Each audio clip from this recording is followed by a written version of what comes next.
If you all permit sir, আমি আপনাদের দক্ষিণেশ্বরের নতুন ঘাট আর জমিখানা দেখাতে চাই, যেখানে রানীমা ওনার মন্দির তৈরি করবেন। সার্টেনলি মিস্টার চৌধুরী, আমরা শুনিতেছি যে এখানে কয়েকজন হিন্দু ব্রাহ্মণস ওই ল্যান্ড অ্যান্ড টেম্পলস নিয়ে ইস্যুস ক্রিয়েট করছে। Is that true? Yes sir, সবটাই সত্যি। ভেরি ওয়েল, রানীমার যদি কোনো হেল্প দরকার হয়, company will be there to assist. But এই কান্ট্রির কোনো রিলিজিয়াস অ্যাফেয়ার্সে আমরা ইন্টারফেয়ার করিব না, unless there is a breakdown of law and order.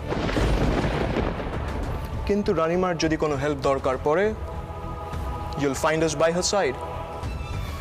Thank you so much sir. রানীমা এটা শুনে খুবই কৃতজ্ঞ হবেন। She will be very grateful, I am sure. সাহেব, আপনারা বরং এই বজরাতে বিশ্রাম নিন। যদু ততক্ষণ আপনাদের জমি দেখানোর ব্যবস্থা করুক। হ্যাঁ, যদু একটু শোন, তুই এখনই ডিঙি নিয়ে ওখানে নেবে তাঁবু আর শামিয়ানা ফেলার ব্যবস্থা কর। ওনাদের তো বসতে দিতে হবে। আর তারপর যদি রাতের বেলায় বলেন, ওই যে কী সব যেন করে না, আগুন জ্বালিয়ে রাত্রেবেলায় সেসব যদি আবদার করেন, তখন সেসব তো আমাদের দেখতে হবে। বনফায়ার? হ্যাঁ হ্যাঁ, বনফায়ার। আচ্ছা ঠিক আছে, আমার মনে হয় মহেন্দ্র তুমি ঠিকই বলছো, বুঝলে। আমি বরং তাহলে ওদিকের কাজটা এগিয়ে রাখি।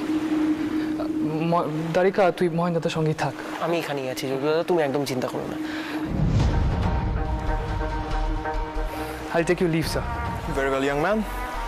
Hope to see you again. আমি তাহলে ওদিকের কাজটা এগিয়ে রেখে তোদের খবর দিচ্ছি। হ্যাঁ,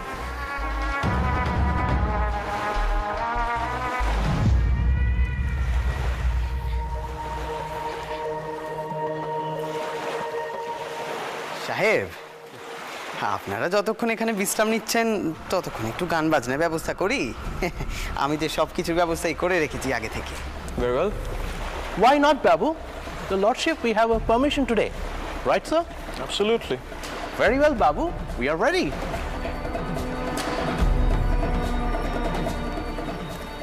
খেয়াল রাখিস একটু, আমি আসছি।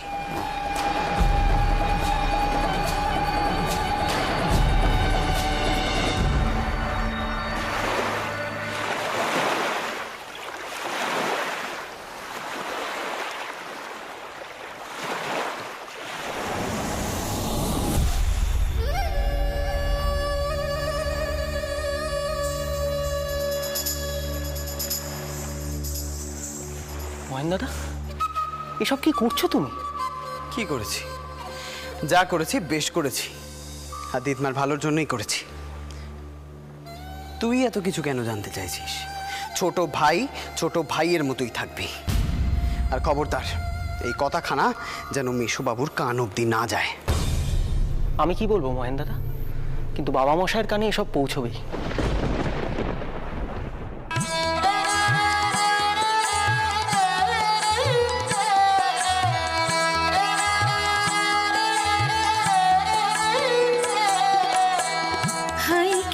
লাঞ্ছনা ভেবে তো প্রাণ বাঁচে না, হয় কি যে লাঞ্ছনা ভেবে তো প্রাণ বাঁচে না।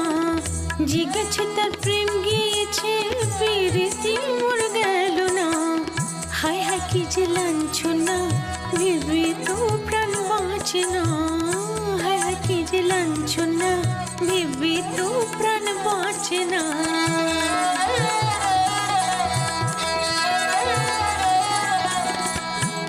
অপমান সব ভুলেছি, কলঙ্ক দাগিয়ে গেছি। মান অপমান সব ভুলেছি, কলঙ্ক দাগিয়ে গেছি। নিজের হারায় মরেছি পেরেতে মোর গেল না, নিজের হারায় মরেছি পেরেতে মোর গেল না। হায় কি যে লাঞ্ছনা ভেবে তো প্রাণ বাঁচে না, হায় হায় হায় হায় কি যে লাঞ্ছনা ভেবে তো প্রাণ বাঁচে না, ভেবে তো প্রাণ বাঁচে না, ভেবে তো প্রাণ বাঁচে না।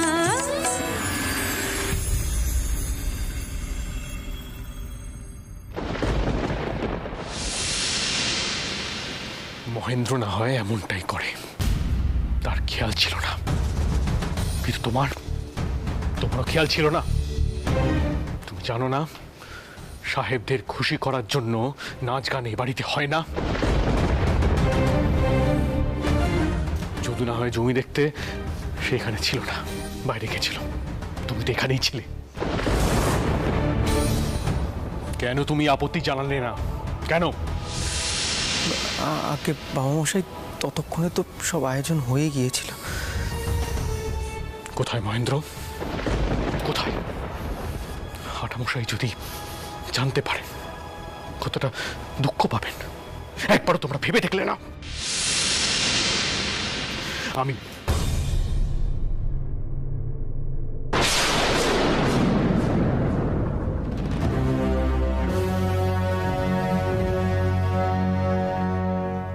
তোমার দিদিমা তোমার উপর ভরসা করে এত বড় কাজের ভার দিলেন, আর তুমি কি না তার মুখে চুন কালি মাখালে?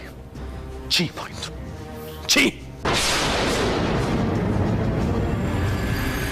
আপনি যে মহেনকে নাচ গান করানোর কথা কয়েছিলেন, সেই কথাখান যদি এখন প্রকাশ পেয়ে যায়, মহেন যদি সেই কথাখান সিধু জামাইকে কয়ে দেয়, তখন আপনি কি করবেন ভয় ভেবে দেখেছেন? তুমি তো থামবে। আমার যুক্তি তৈরি আছে যে আমি কি করে বাঁচবো। উঠানের ভাবমূর্তিখানা নষ্ট তো হলো। বাবা মশাই, আপনি এত কিছুর পরেও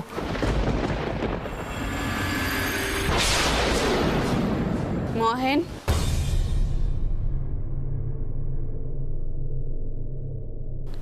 মতু যা কইছে তা সত্যি? সাহেবদের নাকি আমোদ দেওয়ার জন্য বজরায় তুলে নিয়ে নাচ গান দেখানো হয়েছে।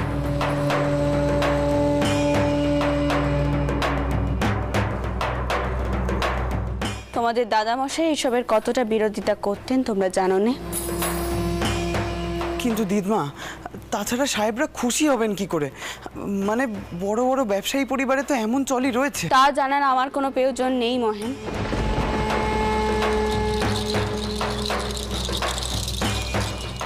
তেনারা অতিথি হয়েই বাড়িতে এসেছিলেন, মানি মানুষ তেনারা। তেনাদেরকে যোগ্যী মান দেওয়ার চেষ্টা আমরা করত। তেনাদের থেকে কিছু পাওয়ার জন্য তো আমি তেনাদেরকে নিমন্ত্রণ করিনি। হ্যাঁ, তবে ও ঠিক ইদানিং কালে তেনাদের সাথে আমার কিছু মতান্তর হয়েছিল, বাট কিন্তু তেনারা দুর্গা পুজোয় এসেছে। এর থেকে তো বোঝাই যাচ্ছে সম্পর্কখানা আবার ভালো হতে চলেছে। আমি তেনাদের সাথে কোনো শত্রুতা রাখতে চাইনি, তাই তেনাদেরকে নিমন্ত্রণ করেছিল, তাই তোমাদেরকে অনুমতি দিয়েছিল। আসলে ভুলটা আমারই ভুল হয়েছে তোমার ওপর তেনাদের আপ্যায়নের দায়িত্ব দেওয়া। কিন্তু দিদমা, আমি বিশ্বাস না দিদি,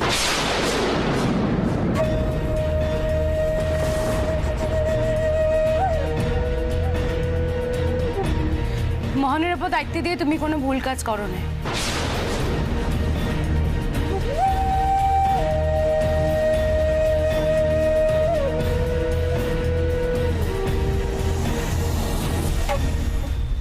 ভুলখানা তুমি অন্য জায়গায় করে রেখেছো। মহেনের মাথায় এসে ভাবনা চিন্তে ঢুকিয়েছেন মাধবের বাবা।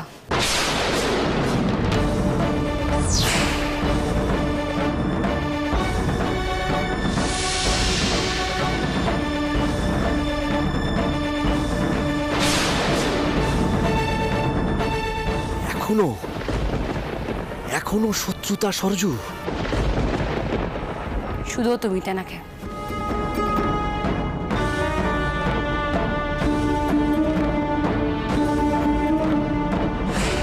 বৌঠান, আমি মহেনকে বলেছিলাম আপনার বিয়ের সময় বড় মার বাবা, মানে যাকে আমরা দাদামশাই বলতাম, সেই যুগল কিশোর মান্না নিজে থেকে বন্দোবস্ত করেছিলেন সাহেবদের আমোদ আহ্লাদের। সেখানে গান বাজনা নাচ সবই হয়েছিল।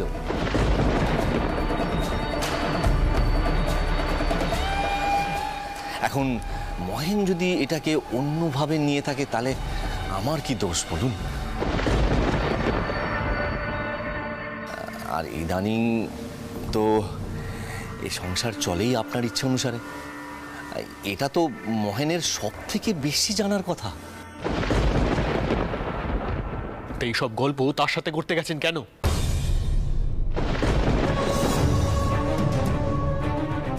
এতে মহেনের কি লাভ হবে বলতে পারেন? থাক মথুর, এখন এসব আলোচনা থাক। আমি চাই না এ নিয়ে আর কথা বাড়ুক। আর মথুর, এই কথাগুলো যেন কোনোভাবেই বড় জামাইয়ের কানে না ওঠে, তাহলে সে বড় লজ্জা পাবে।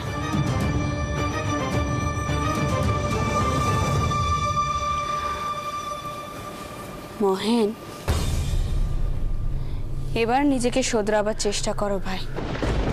বারবার এক কথা কইতে কিন্তু আমার ভালো লাগেনি।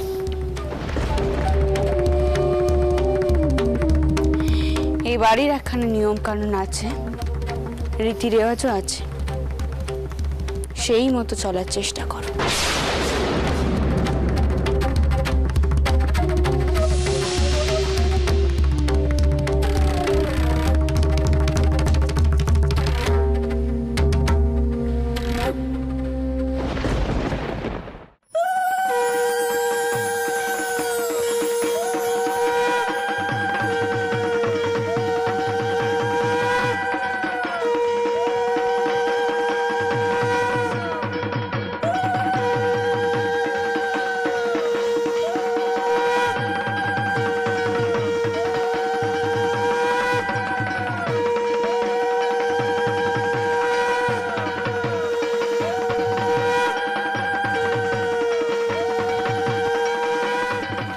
যা, এবার গিয়ে চাউরপোকে পেন নাম কর। আর কইবি আজ বিজয়া দশমী, তাই পেন নাম করতে হয়। আমি এই কথা কান কইব? সারা পুজো পেরিয়ে গেল, নেকা পড়া কিছুই তো করলুম নে। এখন যদি আবার পেন নাম করতে যাই, বকুনি খাবো নে দিদি? গেলে কাবি, যা কইছি। বিয়ের পর বেতম পুজো,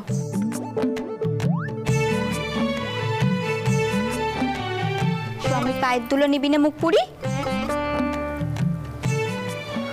আমার তো আর সে কপাল নেই।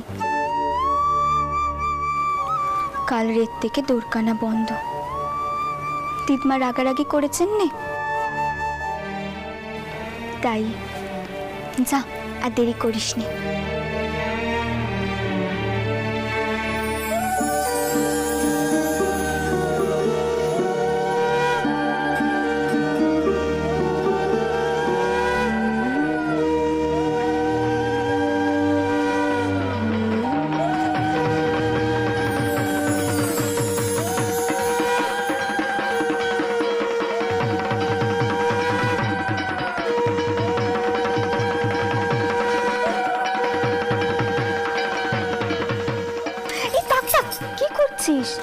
মায়ের সামনে পেন নাম করতে নেই কাউকে। একটু পরে বড়রা সবাই আসবে, তখন সবাইকে পেন নাম করবি, বুঝলি?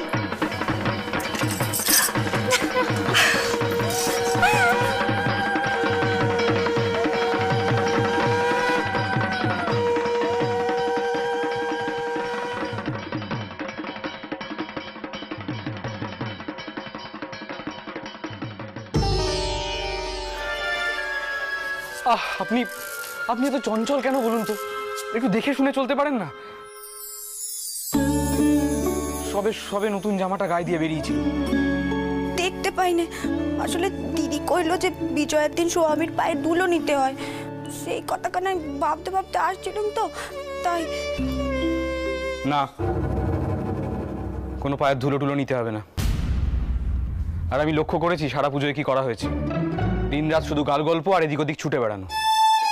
আমি চাই আপনি এখানে আমার সামনে বসে আমাকে অ আ লিখে দেখাবেন। না, আমি আর কোনো কথা শুনতে। কিছু কি হয়েছে? ওটা অল্প, তুমি এখানে? তোমাকে তো মেশোবাবু ডাকছে দক্ষিণেশ্বরের ঘাটে। মেশোবাবু ডাকছেন কেন বউঠান? তা তো আমি জানি নে। আচ্ছা বেশ, আমি দেখছি। টাউরপো, বলি কি আজকের দিনটা বউকে একটু রেয়াই দাও নে, কাল থেকে না হয়। না বউঠান, আপনি আর এভাবে ওকে আশকারা দেবেন না। এভাবেই আজ নয় কাল করতে করতে ওরা লেখাপড়াটাই শেখা হবে না। প্রসন্নকে সারা জীবন অক্ষর পরিচয়হীন হয়ে পরমুখাপেক্ষী হয়ে থাকতে হবে। আমি সেটা চাই না বউঠান। আমি পোশাক বদলে দক্ষিণেশ্বরের ঘাটে যাচ্ছি।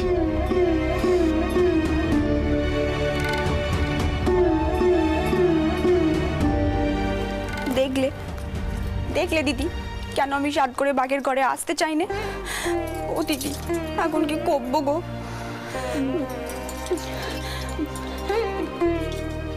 তুই বরং এক কাজ কর, তুই তাড়াতাড়ি করে হাতের নেকাত বুনানোটা সেরে ফেল দেখি। তা না সেরে কি আর উপায় আছে গো? এরপরে তো আবার পড়া ধরবে না। যদি আগে জান তুমি এত নেকাপড়া করতে হবে, আমি বেই করতুম না। তাই নাকি? বে করতুম নে? তাহলে স্বামীর জামাই সিঁদুরে দাগকানা নাগনো কি করে? হ্যাঁ,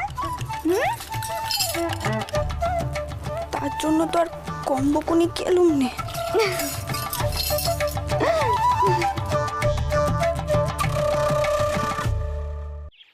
না না, আমি কিছুতেই বুঝতে পারছি না ঘাটে ফাটলটা ধরলো কি করে।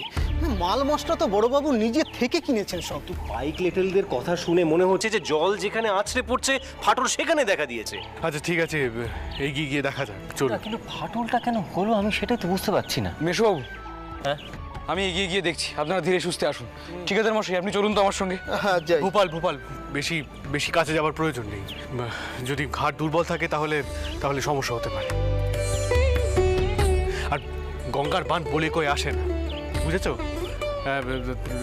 এই দিককার স্রোতও অনেকটা বেশি, সেটা মনে রাখলে ভালো হয়। মুথু কিন্তু ঠিক কথা বলেছে গোপাল। শোনো, ঘাটের অবস্থা যাই থাকুক না কেন, তুমি কিন্তু দুম করে জলে নামতে চাও না, কারণ জলের একটা স্রোত আছে। মেশোবাবু, আপনি দুশ্চিন্তা করবেন না, আমি সাবধানেই যাবো। হ্যাঁ, সাবধানে যাও।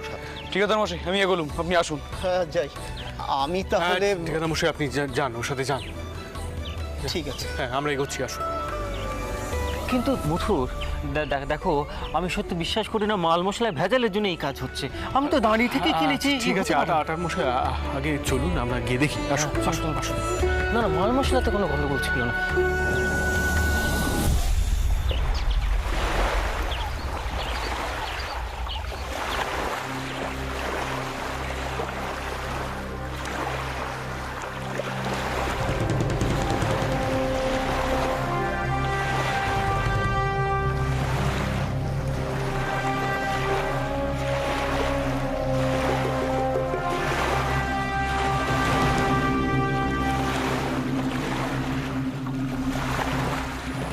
সাবধান কর্তা।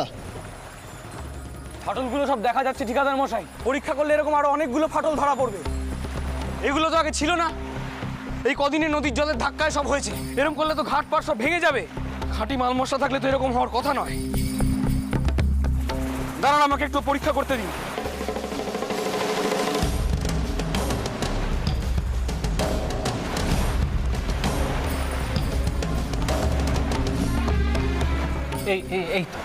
এই তো ভোপাল।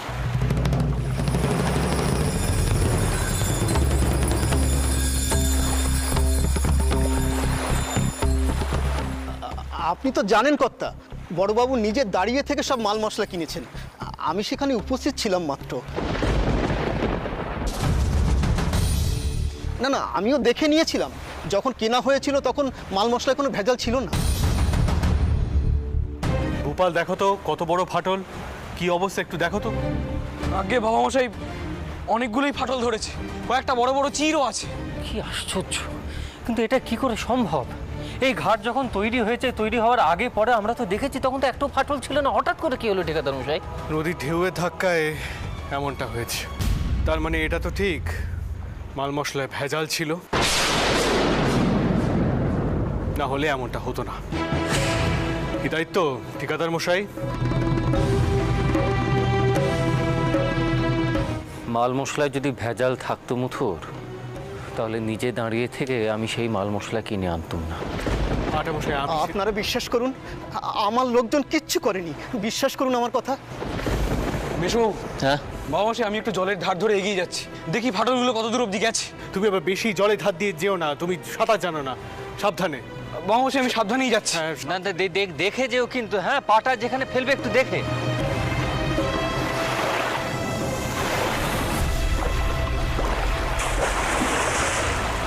এটা হতে পারে না, আমি নিজে দাঁড়িয়ে